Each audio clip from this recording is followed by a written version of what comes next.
അസ്സലാമു അലൈക്കും. കോഴിപ്പാടിനാണ്. നമ്മള് ലഹരിക്കെതിരെ ഒരുപാട് സമരങ്ങളും പ്രതിഷേധങ്ങളൊക്കെ ചെയ്തപ്പോ എന്തുകൊണ്ട് ഒരു മറ്റേ മതസംഘടനകളോ അല്ലെങ്കിൽ അതുമായി ബന്ധപ്പെട്ടതോ രാഷ്ട്രീയ കക്ഷികളോ ആരും തന്നെ ഒരു ബ്യൂറേജിന് മുന്നിലോ ഒരു ബാറിന്റെ മുന്നിലോ ഒരു സമരമോ ഒരു ഇതോ അല്ലെങ്കിൽ ഒരു പ്രതിഷേധമോ ചെയ്യില്ല? അത് നമുക്കൊരു തിരിച്ചടിയാണ്.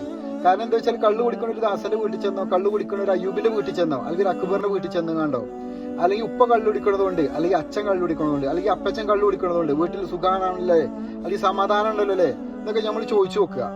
കാരണം എന്ത് രീതിയിലുള്ള ഗുണമാണ് മദ്യം നമുക്ക് തരുന്നില്ലത് നമ്മളെ സുഹൃത്തുക്കളോടോ അല്ലെങ്കിൽ നമ്മളെ ബന്ധുക്കളോടോ നമ്മളെ അയൽവാസികളോടോ നമ്മളൊന്ന് വിലയിരുത്തി നമുക്ക് മനസ്സിലാവും.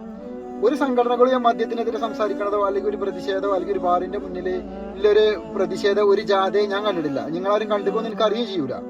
കാരണം മദ്യം ഇത്ര നല്ലതാണോ അതോ വേറെന്തോ ഒരു ഉദ്ദേശം അതിന്മണ്ടോ എന്നുള്ളത് നമുക്കറിയില്ല. കാരണം മദ്യം അല്ലെങ്കിൽ ലഹരി